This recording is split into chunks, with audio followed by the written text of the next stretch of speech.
ఇవాళ కేటీఆర్ గారు, BRS working president గారు, ముఖ్యమంత్రి రేవంత్ రెడ్డి గారిని పట్టుకొని ప్రీపెయిడ్ సిస్టమ్ కరెంటు మీద వస్తుందని మాట్లాడడం జరిగింది. ఇవాళ నేను ఒకటే చెప్తున్నాం, ఇవాళ సింగరేణి సంస్థ ఈ తెలంగాణ ప్రాంతంలో అతిపెద్ద సంస్థ ఉత్తర తెలంగాణలో. అట్లాంటి దానికి అనేకమైనటువంటి అప్పులున్నాయి అన్ని కంపెనీలు. మరి ఆ అప్పులు తీర్చాలి. ఆ కార్మికులకు జీతాలు రావాలంటే ప్రతి నెల పోయి బ్యాంకుల దగ్గర అప్పులు తెచ్చుకుంటారు. ఈ గతి సింగరేణి యాజమాన్యానికి ఎందుకు అని అంటున్నా.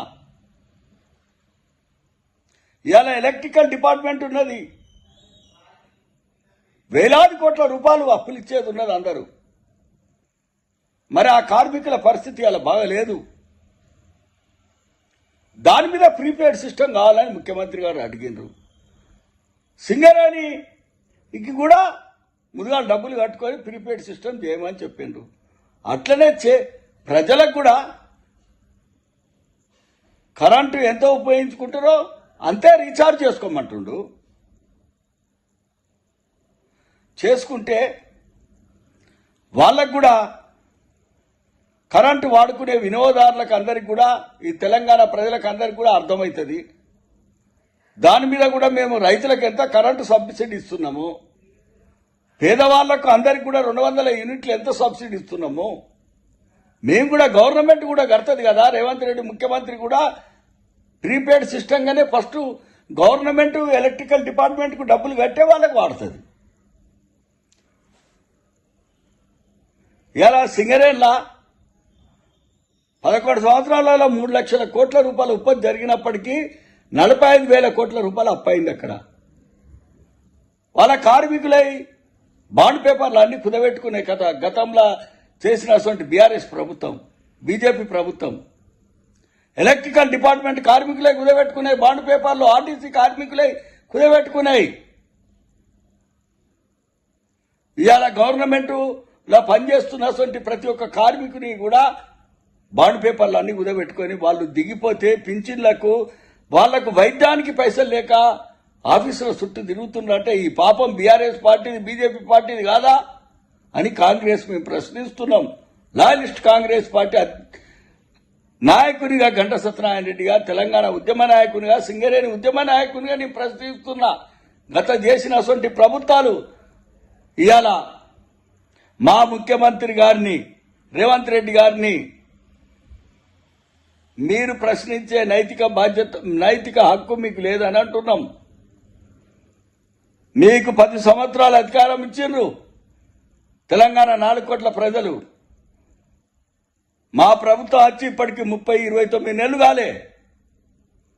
అయినా మేము వైద్యం ఫ్రీ చేయడానికి ప్రయత్నిస్తున్నాం, విద్య ఫ్రీ చేయడానికి ప్రయత్నిస్తున్నాం, మహిళలకు ఉచిత బస్సు ఇస్తున్నాం, పేదవాళ్ళకు కరెంట్ ఇస్తున్నాం, ఇల్లు లేని పేదవాళ్ళకి ఇందిరమ్మ ఇల్లు ఇస్తున్నాం, రైతులకు రుణమాఫీ చేసినాం, రైతు భరోసా ఇస్తున్నాం, ప్రతి ఒక్క విద్యార్థికి మధ్యాహ్న భోజనం పెడుతున్నాం.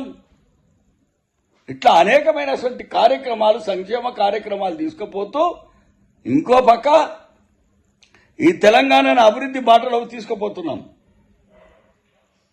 ఒక పక్క మెట్రో, ఇంకో పక్క మూసీ నది, ఇంకో పక్క న్యూ సిటీ, ఇంకో పక్క త్రిపులారు, ఇట్లా అనేకమైనటువంటి కార్యక్రమాలు చేసేదే కాకుండా కూడా ఇవాళ లక్ష్మీ నరసింహస్వామి టెంపుల్ కానీ, సమ్మక్క సారక్క టెంపుల్ కానీ, రాజరాజేశ్వరి టెంపుల్ కానీ, గూడెం రమా సత్యనారాయణ టెంపుల్ కానీ అనేకమైనటువంటి టెంపుల్లను కూడా అభివృద్ధి చేసేటువంటి కార్యక్రమం చేసుకుంటూ రేవంత్ రెడ్డి ముఖ్యమంత్రి గారు పోతూ ప్రీపెయిడ్ సిస్టమ్ ఒక ఎలక్ట్రికల్ మీదనే కాదు, ప్రభుత్వం సంబంధించిన ప్రతి ఒక్క విషయం మీద కూడా ప్రీపెయిడ్ సిస్టమ్ తీసుకొచ్చినప్పుడే వీళ్ళు చేసినటువంటి లక్షలాది కోట్ల రూపాయల మిత్తి కట్టేటువంటి మరి ఆర్థికంగా నిలదొక్కునేటువంటిది ప్రభుత్వానికి వస్తుంది. ఈ ప్రభుత్వంలో ఉన్నటువంటి కేబినెట్ అందరూ కూడా ఇది వారందరూ 1కి 10 సార్లు ఆలోచించి ఇది ముందరకు తీసుకుపోతున్నదానే ముఖ్యమంత్రి రేవంత్ రెడ్డి గారు తీసుకుపోతున్నారు.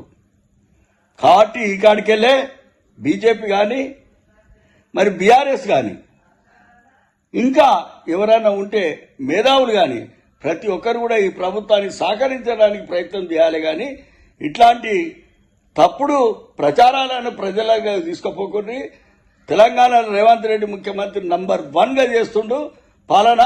దాంట్లో సంక్షేమ పథకాలు కూడా తీసుకొస్తుండు. ఇది అందరూ కూడా ప్రజలు స్వాగతిస్తున్నారు కాబట్టి మీరు కూడా దానికి సపోర్ట్ చేసి తెలంగాణ ప్రజలకు అందరికి మేలు చేయాలని చెప్పి నేను మరి సీనియర్ లాయలిస్ట్ కాంగ్రెస్ నాయకునిగా మరి యొక్క అందరు మిత్రులు అడిగారు కాబట్టి సోషల్ మీడియా ద్వారా ప్రతి మీడియాకు ఇచ్చినటువంటి ఇంటర్వ్యూ ద్వారా నేను పెట్టడం జరిగింది. జై కాంగ్రెస్, జై